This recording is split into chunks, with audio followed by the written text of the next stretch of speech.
কিতাপৰ বেটুপাতটো দেখি ভিতৰত কি আছে সেইটোতো গম পোৱা নাযায় ন। বিধায়কৰ পত্নী বুলি মই মেকআপ কৰা নাই বা নতুন কাপোৰ পিন্ধা নাই। মই সৰুৰ পৰাই, মোৰ মায়ে মোক সৰুৰ পৰাই ধুনীয়াকৈ ৰাখে। এগৰাকী ৰাণীক যেনেকৈ ৰাখিছিলে মোক তেনেকৈ মায়ে মানে খুব ধুনীয়াকৈ কাপোৰ কানি পিন্ধাই এফালে দুফালে দুকোচা বেনি কৰি মোক ধুনীয়াকৈ ৰাখিছিলে। মই মানে সেইটো কথা মই ক'ব বিচাৰোঁ। মোক ইমান এইটো ট্ৰল কৰা কোনো প্ৰশ্নই নুঠে। আমাৰ সমষ্টিৰ মানুহে কিন্তু মোক কোনোদিন ট্ৰল কৰা নাই মই ভাবোঁ। চব বাহিৰৰ মানুহে মোক ট্ৰল কৰে, মোক নাজানে যে আচলতে, সেইকাৰণে কাৰোৰ লগত মোৰ শত্ৰুতাও নাই। কিন্তু অথচ মোক মানে মেকআপত ধৰিব, কেতিয়াবা কাপোৰতে ক'ব, মানে মই প্ৰায় পাই থাকোঁ। মানে এতিয়া যদি আপোনাক মই চাহ দিলোঁ, কাপটো যদি লেতেৰা, আপোনাৰ কেনেকুৱা লাগিব চাহকাপ খাই? বেয়া লাগিব। কিন্তু চাফা কাপ এটাত যেতিয়া চাহকাপ দিম, আপোনাৰ খাই ভাল লাগিব। তেনেকুৱাই কথা আৰু জন্মদিনটো মানে মই কেতিয়াও পাহৰিব কাকো নিদিওঁৱেই। মানে গোটেই মাহটো মই মনত পেলাই থাকোঁ। 25 জুলাই মোৰ জন্মদিন। আমাৰ চৰকাৰে বনাই দিয়া প্ৰেক্ষাগৃহতে তেওঁলোকে মিটিং কৰে। সেইটো এটা নতুন কথা কৈ দিলোঁ। এতিয়া যিহেতু নেকি আপুনি মোক অলপ আগত যে কুৱেশ্যন এটা কৰিছিলে যে মোক খুব ট্ৰল কৰে, তেতিয়া তেওঁ মোক কয় যে মানুহক তেনেকৈ বেয়াকৈ নক'বা। তোমাক ক'লে বুলিয়ে তুমি তেনেকৈ ক'ব লাগিব নেকি? তুমি দেখোন তাহাঁতৰ নিচিনাই হৈ যাবা ক'লে, সেইকাৰণে নক'বা। মোক সোধে আপলোক আছাম চে আহে কিয়া? মই যেতিয়া কওঁ অঁ আছাম চে বুলি যেতিয়া কওঁ, আচ্ছা মামা হে ৱাহাঁ পে, হা হা হা। মই তেতিয়া মোৰ একো বিশেষ পৰিচয় নিদিওঁ। তেতিয়া কিন্তু শ্ৰদ্ধাৰ ডক্টৰ হিমন্ত বিশ্ব শৰ্মাদেৱৰ কথা যিখিনি তাৰিফ কৰে, যিখিনি মানে তেখেতৰ যে জনপ্ৰিয়তা ইমান বেছি, মই মানে ভাবি আচৰিত হৈ যাওঁ। আপোনাক যদি মই প্ৰশ্ন কৰোঁ যে চক্ৰধৰ গগৈ মানুহজন কেনেকুৱা, আপুনি কি ক'ব? তেখেত একদমেই নম্ৰ ভদ্ৰ, খুব অমায়িক হয় তেখেত। জীৱনে মৰণে মই চিৰদিন অসমীয়া অসমীয়া। নমস্কাৰ প্ৰিয় দৰ্শক, অসম লাইভ 24ৰ বিশেষ অনুষ্ঠানলৈ আপোনালোক আটাইকে স্বাগতম জনাইছোঁ। আজিৰ আমাৰ অনুষ্ঠানৰ বিশেষ অতিথি হৈছে প্ৰহেলিকা শৰ্মা। নিশ্চয় সকলোৱে চিনি পাইছে, খুবেই পৰিচিত এটি নাম হৈছে প্ৰহেলিকা শৰ্মা। আৰু প্ৰহেলিকা শৰ্মাৰ নতুনকৈ চিনাকি দিয়াৰ প্ৰয়োজন নাই। খোৱাং সমষ্টিৰ সন্মানীয় বিধায়ক চক্ৰধৰ গগৈৰ পত্নী হৈছে প্ৰহেলিকা শৰ্মা। আৰু প্ৰহেলিকা শৰ্মা বিৰাটেই সামাজিক মাধ্যমতো চৰ্চাৰ কেন্দ্ৰবিন্দু হৈ থাকে। আৰু প্ৰহেলিকা বাইদেউ আমাৰ লগত আছে যিহেতু, স্বাগতম জনাইছোঁ আমাৰ। নমস্কাৰ। খবৰ কওক, কেনে আছে এতিয়া? খবৰ যথেষ্ট ভাল। আৰু এইমাত্ৰ শপত গ্ৰহণৰ পৰা আহিছোঁ, অনুষ্ঠানটোৰ পৰা আহিছোঁ, সেয়াই আৰু নিজৰ স্বামী শপত লৈছে, সেই মুহূৰ্তখিনি আপোনাৰ বাবে যথেষ্ট গৌৰৱৰ মুহূৰ্ত। সেইখিনি কেনেকুৱা লাগিছিল সেই সময়খিনিত যেতিয়া আপুনি চাই আছিল যে শপত লৈছে মই চক্ৰধৰ গগৈ, এনেকৈ যেতিয়া শপত বাক্য পাঠ কৰিছে, আপোনাৰ অনুভৱটো কেনেকুৱা আছিলে? খুব ভাল লাগিছিলে। সেই সময়ত তেখেতে নিজে শপত লৈছিলে। আৰু বিশেষকৈ মই মুখ্যমন্ত্ৰী মহোদয় ডক্টৰ হিমন্ত বিশ্ব শৰ্মা ডাঙৰীয়া, ৰাজ্যিক সভাপতি দিলীপ শইকীয়া ডাঙৰীয়া, লগতে দলৰ শীৰ্ষ নেতৃবৃন্দক আৰু খোৱাং সমষ্টিৰ সমূহ কাৰ্যকৰ্তা, মণ্ডলৰ বিষয়ববীয়া আৰু আমাৰ খোৱাঙৰ সমূহ ৰাইজক, শুভাকাংক্ষীক মই ধন্যবাদ জ্ঞাপন কৰিছোঁ। তেখেতলোকৰ কাৰণে আজি তেখেতে এনেদৰে শপত গ্ৰহণ অনুষ্ঠানত ভাগ ল'বলৈ পাইছে। এয়াই। আৰু এটা প্ৰশ্ন কৰোঁ আপোনাক, খুবেই ব্যস্ত হৈ থকা যায় দাদাৰ লগত, কাৰণ আপুনি সমষ্টিও চাব লাগে। দাদা যেতিয়া গুৱাহাটীত থাকে, যোৱাটো কাৰ্যকালত তেনেকুৱা হ'ল, আপুনি সমষ্টিত ব্যস্ত হৈ থাকিবলগীয়া হ'ল। আৰু পিছৰ পৰ্যায়ে এতিয়া 5টা বছৰ আছে এতিয়া দাদাৰ হাতত, দাদাও ব্যস্ত হৈ থাকিব লাগিব, আপুনিও ব্যস্ত হৈ থাকিব লাগিব। সেই সময়ত যেতিয়া দাদা উপস্থিত নাথাকে সমষ্টিত, তেতিয়া কেনেধৰণে আপুনি আগবঢ়াই লৈ যায়?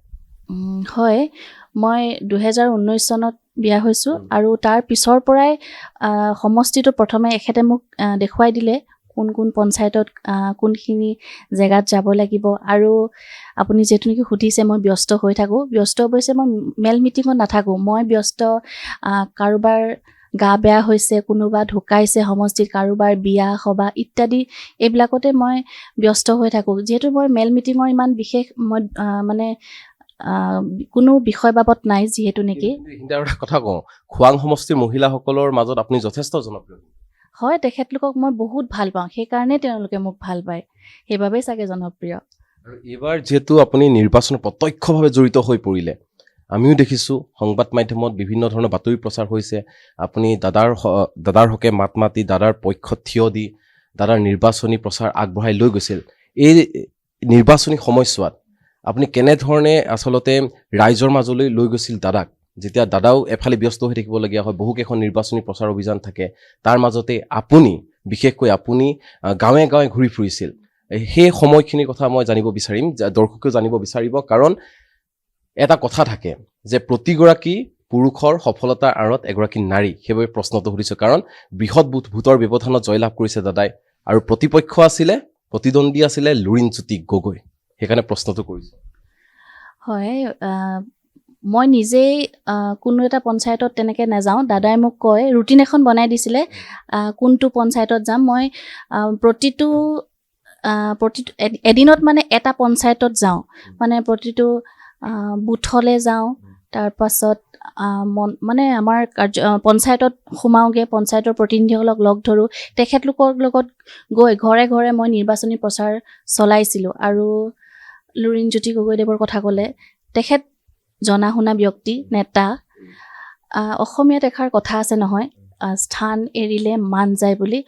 হয়তো তেখেতৰ ক্ষেত্ৰত সেইটোৱে হ'ল বুলি মই ভাবোঁ, যিহেতু নেকি তেখেত বেলেগ এটা ঠাইৰ ব্যক্তি। সেইবাবে তেখেতে নিজৰ জেগাত, নিজৰ ঠাইত, নিজৰ অঞ্চলত নিৰ্বাচন খেলাহেঁতেন হয়তো জিকিলে হয়। কিন্তু বেলেগৰ পৰা আহি তাৰমানে খোৱাঙত অহাৰ কাৰণে, খোৱাঙৰ পৰা প্ৰতিদ্বন্দ্বিতা আগবঢ়াৰ বাবে তেওঁ হাৰিল, সেইটো ক'ব বিচাৰিছে? হয়, মই সেইটোৱে ডাইৰেক্ট ক'ব বিচাৰিছোঁ। আৰু এটা কথা যে ভীষণ ব্যস্ত হৈ থাকিবলগীয়া হয় এগৰাকী বিধায়কৰ পত্নী। বহুত মানুহ আহি থাকে আপোনালোকৰ ঘৰলৈ, বাসগৃহলৈ, বা দিছপুৰৰ আপোনালোকৰ বিধায়কৰ আৱাস গৃহলৈ আহি থাকে, বহুত মানুহ আহি থাকে। এই সময়খিনিত কেনেধৰণে আচলতে দাদাৰ ৰুটিনখিনি কেনেকুৱা থাকে, খোৱা বোৱাৰ পৰা আৰম্ভ কৰি কেনেকৈ আপুনি পৰিচালিত কৰে গোটেইখিনি? হয়, ৰুটিন বুলিবলৈ তেখেতৰ খোৱা লোৱাৰ ইমান মানে নাই। সেয়া ৰাতিপুৱা তেখেত শুই উঠি অলপ ব্যায়াম কৰি চাহ খাই, ভাতকেইটা খাই, মুঠতে 9টা বজাৰ ভিতৰত তেওঁ চব খাই বৈ আজৰি হয়, মানে সমষ্টি ৰাইজক লগ ধৰে। আৰু যদি মানুহ ঢেৰ হৈ থাকে, দিনৰ 1টা 2টালৈকেতো মানুহ থাকে, আৰু যদি মিটিং থাকে তেতিয়া অলপ সোনকালে 11টামান বজাত ওলাই যায়, আৰু ঠিক 9টা 10টাত সোমাইহি। মিটিং নাথাকিলে 8টা 6টা 7টাত আহে, আৰু তাৰপাছত খাই বৈ এনেদৰে মানে কৰে। দিনটোৰ তাৰমানে ব্যস্ততা মাজেৰে পাৰ হৈ যায় আপোনাৰো দাদাৰো, দিনটোৰ কাৰণে ওলাই যায় ৰাতিপুৱা শুই উঠি। আৰু এতিয়া কথাটো হৈছে, এইবাৰ নিৰ্বাচনত যেতিয়া ফলাফল ঘোষণা কৰা হ'ল, তুমুল যুদ্ধ হ'ব বুলি কোৱা হৈছে, তুমুল যুঁজ এখন হ'ব বুলি কোৱা হৈছিল ৰাজনৈতিক মহলত, যে লুৰিণজ্যোতি গগৈ আৰু চক্ৰধৰ গগৈৰ মাজত এখন তুমুল যুঁজ হ'ব। যিদিনাখন ফলাফল ঘোষণা কৰা হ'ল, যে চক্ৰধৰ গগৈ খোৱাং সমষ্টিত জয়লাভ কৰিছে, সেই মুহূৰ্তখিনিত কেনেদৰে এই আনন্দখিনি আপোনালোকে উদযাপন কৰিছিলে? আনন্দ মানে বহুত বেছিয়ে লাগিছিলে, কাৰণ আমাৰ যিদিনাখন ভোট প্ৰদান কৰা দিনাখন এটা বৰ ডাঙৰ ঘটনা হৈছিলে। আপোনালোকৰ বাতৰিটো প্ৰচাৰ চলিছিলে। আমাৰ দলৰ কাৰ্যকৰ্তাক তেখেতলোকৰ কিছুমান ব্যক্তি আক্ৰমণ কৰিছিলে, মহিলাসকলকো গাত হাত দিছিলে। আপোনালোকে জানে, আৰু মই আকৌ দুবাৰ নকওঁ, এইখিনি কথা মোৰ মনত পৰিলে বেয়া লাগি যায়। সেইটো সময়ত আপুনি সজোৰে মাত মাতিছিল? হয়, মাতিছিলোঁ, কাৰণ মই নিজেও এগৰাকী মহিলা হয়। তেনেস্থলত কোনোবা এজন পুৰুষে আহি এগৰাকী মহিলাৰ গাত হাত দিলে, সেই ঠাইত যদি মই থাকিলোহেঁতেন, যদি মই মাত নিদিওঁ, আৰু সেই সময়ত এখেতো আহি পোৱা নাছিলে, যিহেতু নেকি আমাৰ এৰিয়াটো বহুত ডাঙৰ, আপোনাৰ সুদূৰ থাউৰা আৰু এফালে জগন্নাথ মন্দিৰলৈকে আমাৰ এৰিয়াটো পৰেগৈ, ঠাকুৰ থানলৈকে, আপোনাৰ ধেমেচিৰ পৰা। হয়তো তেওঁ ধেমেচিত আছিলে নেকি, খুব সম্ভৱ। মই ফোন কৰি লগালগ জনাইছিলোঁ এনেকুৱা এটা ঘটনা হৈছিলে। তাৰপাছত তেখেতে মোক লগালগ ক'লে, তুমি হেণ্ডেল কৰাচোন, এনেকৈ ক'লে। আৰু সেই সময়ত যদি মই মাত এষাৰ নিদিলোঁহেঁতেন, আৰু তেখেতে নোকোৱা হ'লেও হয়তো মই মাত দিলোঁহেঁতেন, কাৰণ এগৰাকী মহিলাৰ গাত যেতিয়া হাত দিছে, মোৰ ওচৰত আহি যেতিয়া কান্দিছিলে, সেই সময়খিনিত মই মাত দিয়াটো প্ৰয়োজন আছিল বুলি মই ভাবোঁ। এইখিনিতে আৰু এটা কথা সুধি ল'ব বিচাৰিছোঁ আপোনাক, যিহেতু আপুনি এগৰাকী বিধায়কৰ পত্নী, তাৰ বাহিৰেও মই যদি প্ৰশ্ন কৰোঁ আপোনাক, প্ৰহেলিকা শৰ্মা, নিজৰ পৰিচয়টো কেনেকৈ দিব আপুনি? মই এগৰাকী অনাতাঁৰ শিল্পী হয়, মোৰ পৰিচয় সেয়াই। আৰু বাকী মই তেনেকুৱা চাকৰি বাকৰিও কৰা নাই, আৰু ৰাইজৰ মাজত থাকি ভাল পাওঁ। মই সমাজ সেৱিকা বুলি ক'লেও মই ভাল পাম। খুব ধুনীয়া গান গায় আপুনি, এইটো সামাজিক মাধ্যমতো আপুনি গান গাই থাকে। সৰুকৈ যদি এটা হৈ যায়, দাদাৰ বিজয়ৰ আনন্দত, আৰু আজি শপত গ্ৰহণ কৰিছে বিধায়ক হিচাপে, তাৰ আনন্দত এটা সৰুকৈ।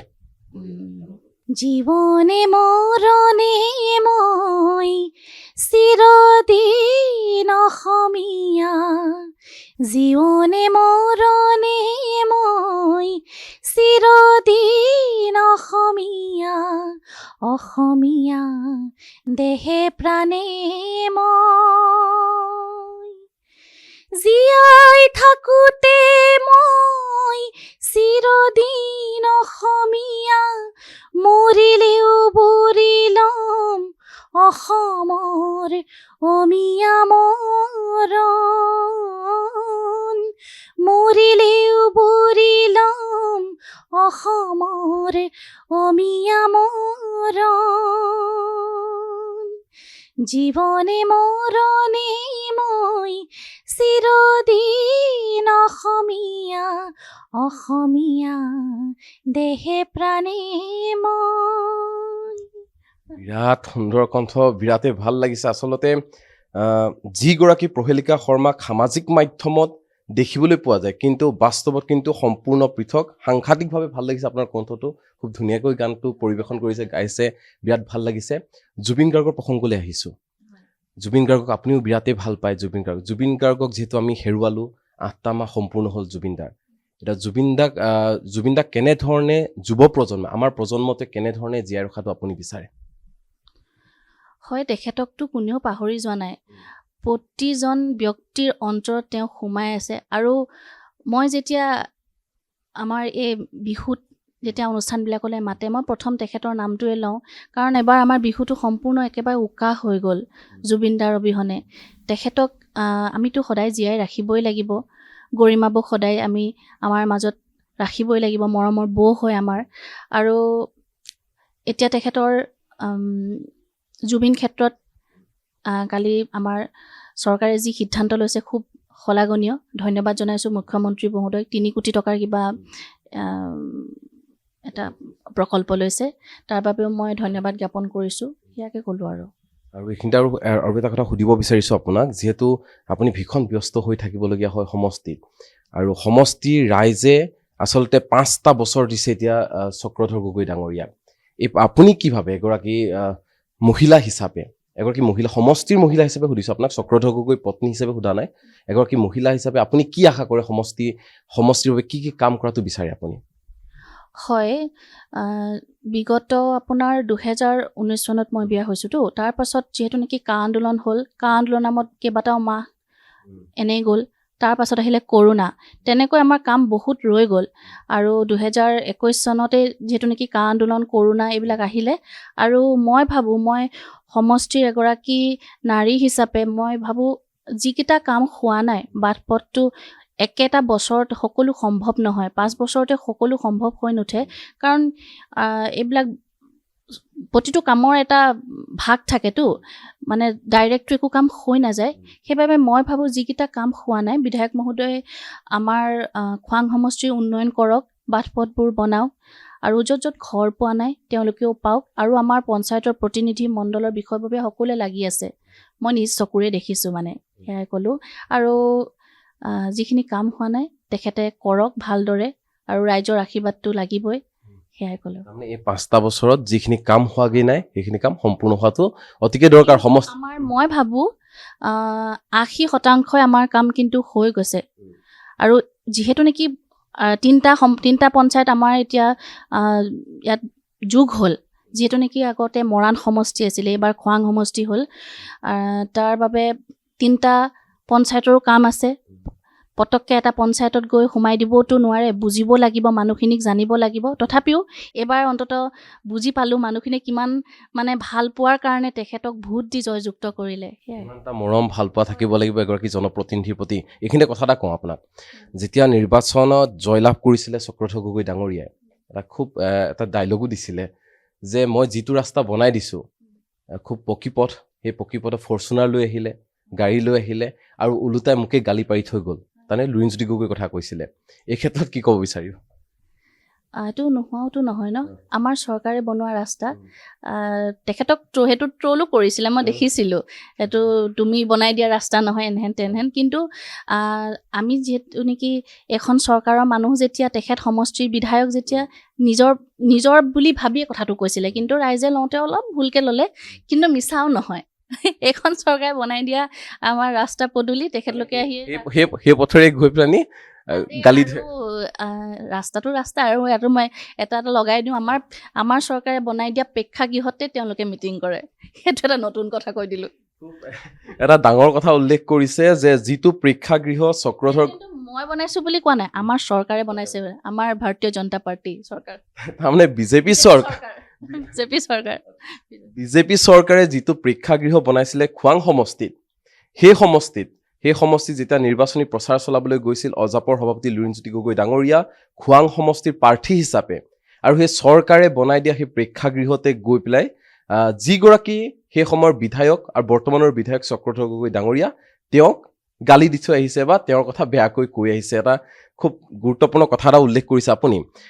কথা যথেষ্ট আছে আপোনাৰ সৈতে, কথা এইখিনিতে সুধিব বিচাৰিছোঁ, আৰু কিহত ব্যস্ত হৈ থাকে আপুনি? দাদাৰটো সমষ্টি আপুনি কথা ক'লেই, সমষ্টিৰ মাজত ব্যস্ত হৈ থাকিবলগীয়া হয়, তাৰোপৰি কি কি কৰি ভাল পায়? মই ফুল ৰুই বহুত ভাল পাওঁ। মোৰ মাৰ ঘৰতো এখন সৰু ফুলনি আছিলে, আৰু এতিয়া ইয়াতো কুতুহাটো মই সৰুকৈ ফুলনি এখন কৰি লৈছোঁ। আৰু বাকী মই গানৰ লগতো অলপ ব্যস্ত হৈ থাকোঁ, গান প্ৰেক্টিছ কৰোঁ। আৰু মইতো ডিব্ৰুগড় নাটাৰ কেন্দ্ৰৰ শিল্পী, তো মই ডিব্ৰুগড়ৰ লগতে শিল্পীসকলৰ লগতে ব্যস্ত হৈ থাকোঁ। সামাজিক মাধ্যমত ব্যাপক চৰ্চাত থাকে আপুনি, আপোনাৰ সাজপাৰক লৈ বিভিন্ন ধৰণৰ চৰ্চা চলি থাকে, খুব ধুনীয়াকৈ থাকে আপুনি, সেইবাবে চৰ্চা চলে। কি ক'ব যিসকলে কিছুমানেতো কমেণ্টত বিভিন্ন ধৰণৰ মন্তব্য কৰি থাকে, সেইসকলক উদ্দেশ্যি কি ক'ব আপুনি? কমেণ্টততো যি টি কৈয়ে দিয়ে বাৰু। আচলতে মই এটা কথাই ভাবোঁ, এগৰাকী ব্যক্তিক মানে নজনাকৈ তাৰ মানে বেয়াকৈ কোৱাটো মানে যোগ্য নহয়, মানে মই ভাবোঁ মানে। কাৰণ আপোনাৰ কিতাপৰ বেটুপাতটো দেখি ভিতৰত কি আছে সেইটোতো গম পোৱা নাযায় ন। আৰু মোক কিয় চৰ্চা কৰে মই নিজেই বুজি নাপাওঁ। মই কাৰোৰ লগত মোৰ শত্ৰুতাও নাই, কিন্তু অথচ মোক মানে মেকআপত ধৰিব, কেতিয়াবা কাপোৰতে ক'ব, মানে মই প্ৰায় পাই থাকোঁ, মানে কিয় সেইটো বুজি নাপালোঁ আৰু আজিলৈকে। মেকআপটোক লৈ কিয় ইমান চৰ্চা? সেইটোহে নিজক ধুনীয়া কৰি ৰাখি ভাল পায়নে? মই এতিয়া মানে বিধায়কৰ পত্নী বুলি মই মেকআপ কৰা নাই বা নতুন কাপোৰ পিন্ধা নাই। মই সৰুৰ পৰাই, মোৰ মায়ে মোক সৰুৰ পৰাই ধুনীয়াকৈ ৰাখে।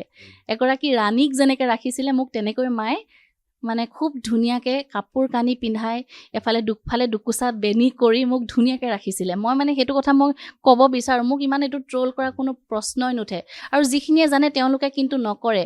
আমাৰ সমষ্টিৰ মানুহে কিন্তু মোক কোনোদিন ট্ৰল কৰা নাই, মই ভাবোঁ।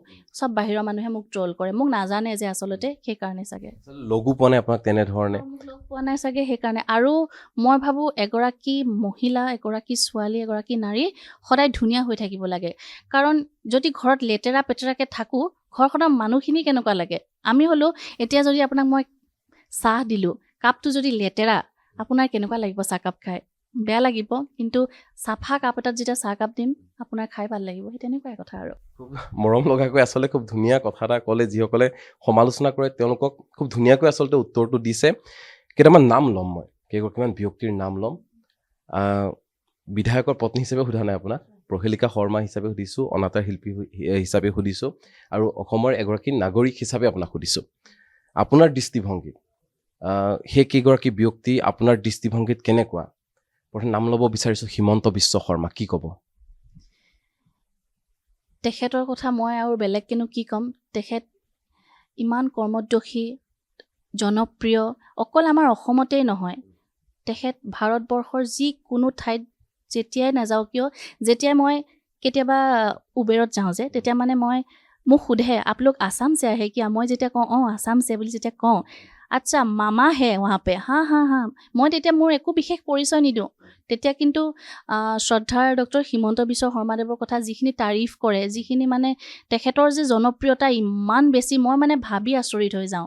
তেখেতক মই বিশেষ নকওঁ, তেখেত ভালে থাকক, সুস্বাস্থ্য থাকক, ইয়াকে ক'লোঁ।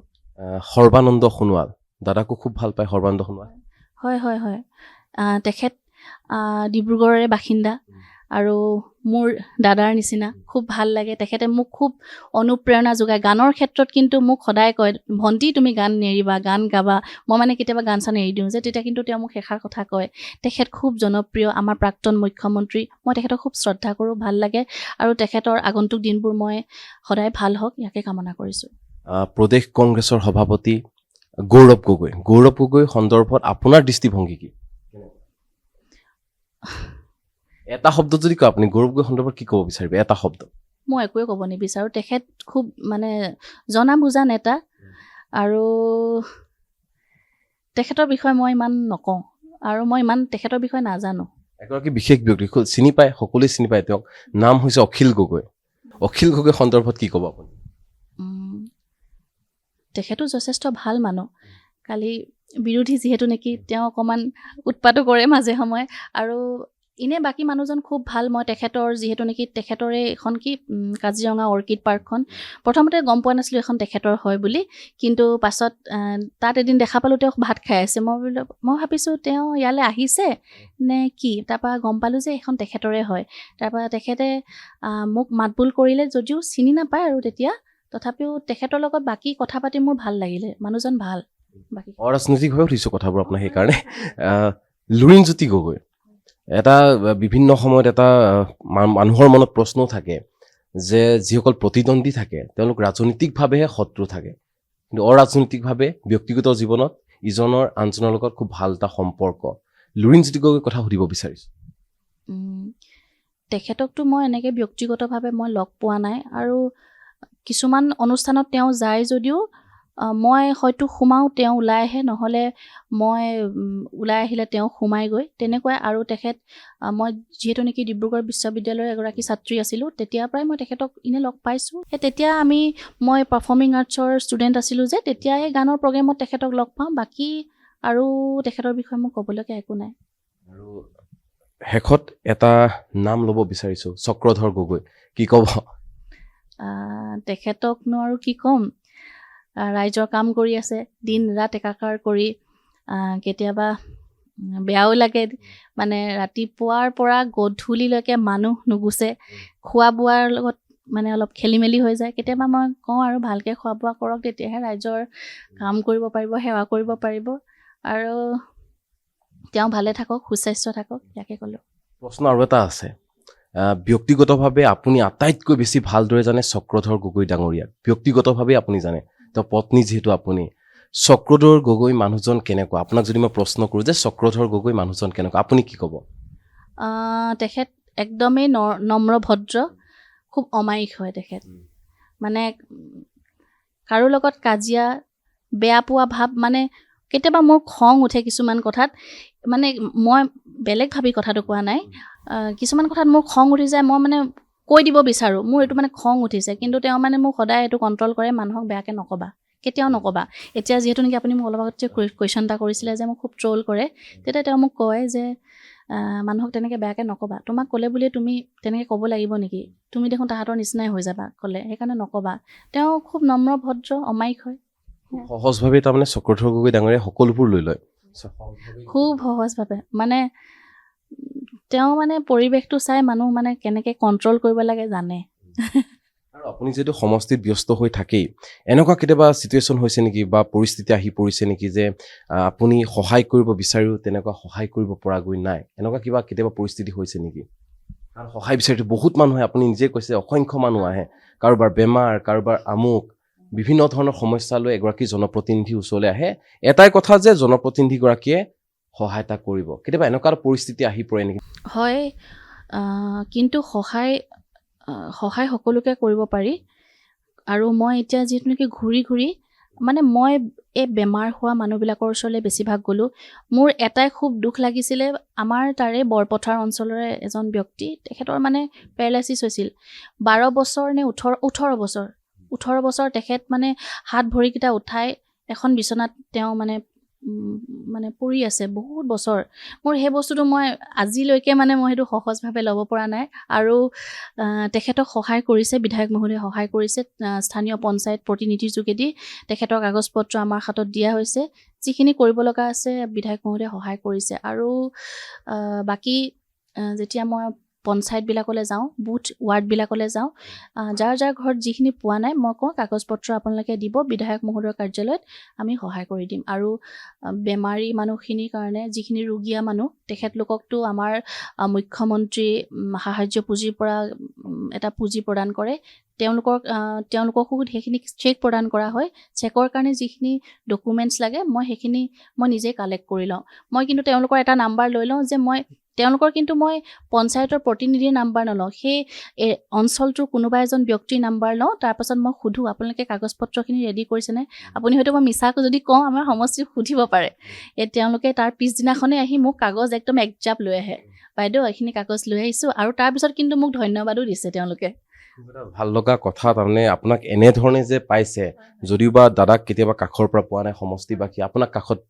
পাই যায় এটা কথাটো হৈছে দাদা যিহেতু যথেষ্ট ব্যস্ত হৈ থাকিব লাগে আমি পূৰ্বতেও কৈছোঁ ব্যস্ততাৰে পাৰ কৰিব লাগে সময়খিনি দাদা হওক বা আপুনি হওক কেতিয়াবা এনেকুৱা হৈছেনে যে আপোনাৰ জন্মদিন দাদাই উইচ কৰিব পাহৰি গৈছে তেনেকুৱাতো হোৱা নাই মানে মোৰ জন্মদিনটো মানে মই কেতিয়াও পাহৰিব কাকো নিদিওঁৱেই মানে গোটেই মাহটো মই মনত পেলাই থাকোঁ 25 জুলাই মোৰ জন্মদিন আৰু যিহেতু নেকি সৰুৰ পৰাই মায়ে মোৰ জন্মদিনটো খুব বেছি ধুমধামেৰে পাতে মানে মাহজোৰা কাৰ্যসূচী আপোনাৰ একদম মাহজোৰা এইটো সৰুৰ পৰাই এতিয়া নহয় একদম মাহজোৰা 1 তাৰিখৰ পৰা মানে গন্তি কৰি 24 তাৰিখলৈকে মানে 25 তাৰিখটো মানে আৰু মোৰ বাৰ্থডে যিহেতু নেকি আৰু অকণমান স্পেচিয়েল হৈয়ে যায় আৰু খুব ভাল লাগিছে আপোনাৰ সৈতে কথা পাতি অনুষ্ঠানৰ শেষলৈ আহিছোঁ শেষত এটা আপুনি ভাল পোৱা কিবা এটা গানেৰে অনুষ্ঠানটো সামৰণি মাৰিব বিচাৰিছোঁ হয়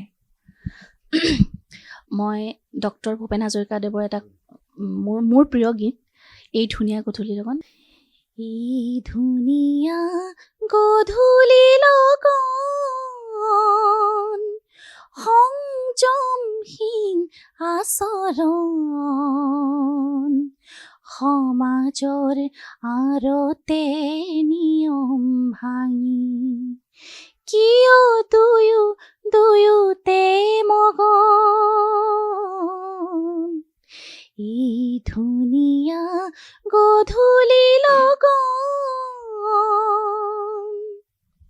বিৰাট ভাল লাগিলে আৰু আপোনাৰ সৈতে কথা পাতি যথেষ্ট ভাল লাগিলে এনেধৰণে গানৰ চৰ্চা কৰি যাওক সমষ্টিবাসীৰ বাবে কাম কৰি যাওক দাদাক আগুৱাই লৈ যাওক আমি কৈছোঁৱে যে এগৰাকী পুৰুষৰ সফলতাৰ আঁৰত সদায় নাৰী থাকে এগৰাকী আৰু দাদাৰ নাৰীগৰাকী হৈছে আপুনি যাৰ তাৰমানে ইমান 24 ঘণ্টা আপুনি দাদাৰ সৈতে জড়িত হৈ থাকে এনেধৰণে আগবাঢ়ি যাওক 5টা বছৰ আৰু ভাল কাম কৰি যাওক খোৱাং সমষ্টিত তাকে কামনা কৰিছোঁ ধন্যবাদ আৰু পুনৰবাৰ মই খোৱাং সমষ্টিৰ সমূহ শুভাকাংক্ষী দলৰ কাৰ্যকৰ্তা আৰু মণ্ডলৰ বুথৰ ৱাৰ্ডৰ সমূহ বিষয়ববীয়াক মই মোৰ তৰফৰ পৰা আন্তৰিক ধন্যবাদ জ্ঞাপন কৰিছোঁ তেখেতলোকৰ কাৰণে আজি মই এনেদৰে আপোনালোকৰ মাজত কথা ক'বলৈ সুবিধাকণ পাইছোঁ আৰু বিধায়ক মহোদয়কো আপোনালোকে সকলোৱে আশীৰ্বাদ কৰিব যাতে আগন্তুক দিনবোৰ তেখেতে আৰু বেছি ভালদৰে কাম কৰিবলৈ সেই সুবিধাকণ পায় ইয়াকে কৈ মোৰ মানে আজি এই অনুষ্ঠানটো মই নিজে সামৰি পেলাইছোঁ ধন্যবাদ জ্ঞাপন কৰিছোঁ প্ৰহেলিকা বাইদেউ এয়া আছিল প্ৰিয় দৰ্শক